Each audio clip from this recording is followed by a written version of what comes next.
Halo, selamat datang di channel Excel Amatiran. Untuk video kali ini kita akan belajar sesuatu yang berbeda nih teman-teman. Biasanya kita belajar Excel, kali ini kita belajar bisnis proses di pembelian SAP B1. Ini juga salah satu pengalaman saya yang menggunakan SAP B1, di mana program ini cukup familiar dan cukup user friendly ya, dan cukup bagus. Jadi saya ingin membahasnya nanti untuk video-video kedepannya juga akan ada beberapa yang membahas tentang SAP B1. Jadi untuk video pertama kali ini saya akan coba membahas tentang bisnis prosesnya di SAP B1. Jadi teman-teman yang kategori perusahaannya di kategori sekitar middle ya, bisa menggunakan sistem ini karena sistem ini cukup recommended, karena cukup baik dan user friendly, dan penggunaannya pun ya nggak rumit ya, tapi cukup bagus. Dia punya bisnis proses udah banyak mengcover transaksi-transaksi yang rumit di satu perusahaan. Jadi untuk video ini saya akan membahas khusus untuk yang pertama, yang simple dulu. Pertama adalah bisnis proses pembelian. Jadi kalau untuk di SAP B1, sebentar ya, seperti ini screennya ya. Nah ini penjelasannya. SAP B1 itu pertama itu bisnis prosesnya dimulai dari purchase quotation. Setelah purchase quotation, dia akan ditarik copy itu menjadi purchase request. Purchase request ini adalah permintaan dari user-user biasanya. Setelah itu permintaan user ini akan diakomodir ke purchasing. Purchasing akan membuat purchase order. Setelah itu purchase order ini setelah sudah diberikan ke supplier atau vendor, vendor akan mengirim barang kepada kita. Dan kita akan melakukan penerimaan barang atau good receive PO. Nah setelah itu, setelah barang itu diterima, proses berikutnya vendor akan melakukan tukar faktur ke kantor kita. Nah pada saat itu kita akan menjurnal kembali, menarik good receive ini menjadi AP invoice. Nah jadi setelah AP invoice selesai, akan dibuat pembayaran, modulnya outgoing payment. Kalau kita lihat seperti ini ya, ini adalah tampilan SAP B1. Jadi modul pembelian itu ada di sini. Jadi pertama itu biasanya diawali dari purchase quotation, purchase request, setelah itu purchase order, setelah itu good receive PO yang tadi saya sudah ceritakan, setelah itu AP invoice di sini. Ini adalah bisnis proses pembelian. Nanti video-video berikutnya saya akan bahas cara penginputannya dan apa sih yang powerful di sini. Kalau ini kita baru bahas konsepnya aja. Jadi saya ulang sedikit ke screen ini.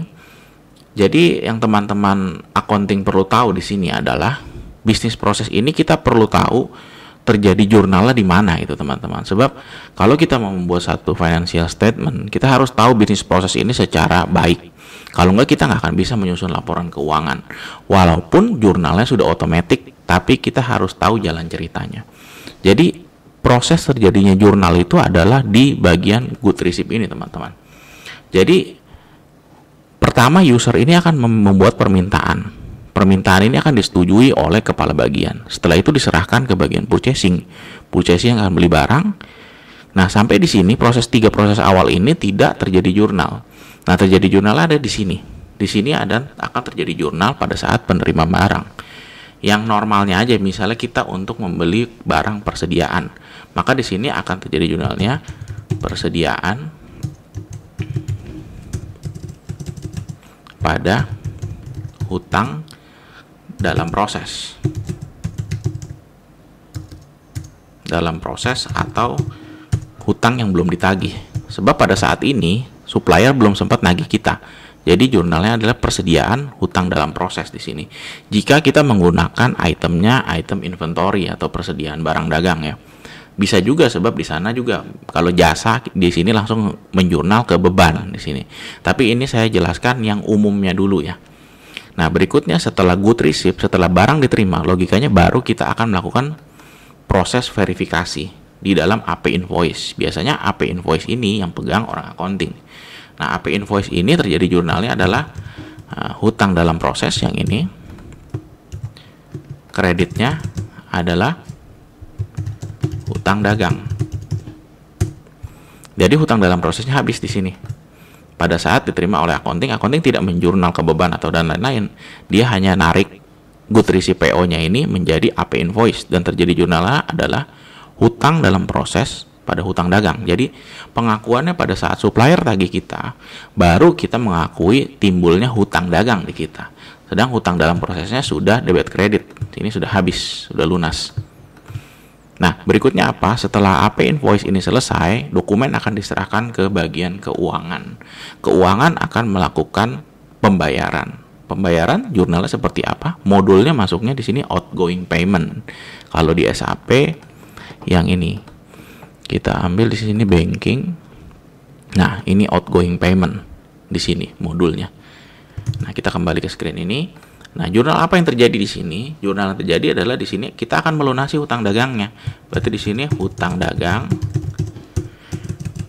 kreditnya bank, atau bisa juga cash, tergantung pengeluarnya dari bank atau dari cash. Atau misal ke giro ya berarti giro dulu di sini, baru ke bank atau cash setelah cair. Jadi ini adalah basic bisnis proses pembelian, mulai dari purchase quotation, purchase request, purchase order, good receipt PO, AP invoice, outgoing payment.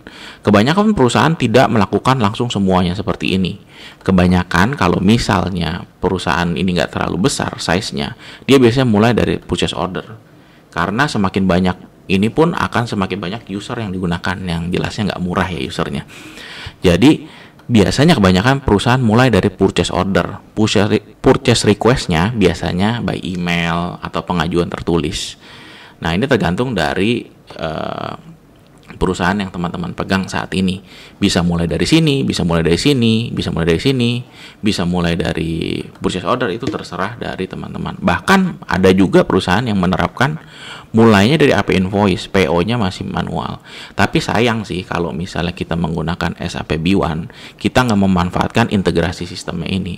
Sebab semakin terintegrasi sistem, semakin baik pula internal kontrolnya. Akan untuk mempertahankan kondisi perusahaan, akan mengurangi fraud yang terjadi. Karena ini dokumen saling terkait. Jadi nggak akan kita melakukan pembayaran tanpa ada permintaan pembelian. Kita nggak akan melakukan pembayaran tanpa ada barang yang udah diterima. Kita nggak akan melakukan pembayaran tanpa ada proses verifikasi dulu dari bagian accounting. Oke, jadi ini adalah bisnis proses dari SAP B1. Saya harap teman-teman mengerti.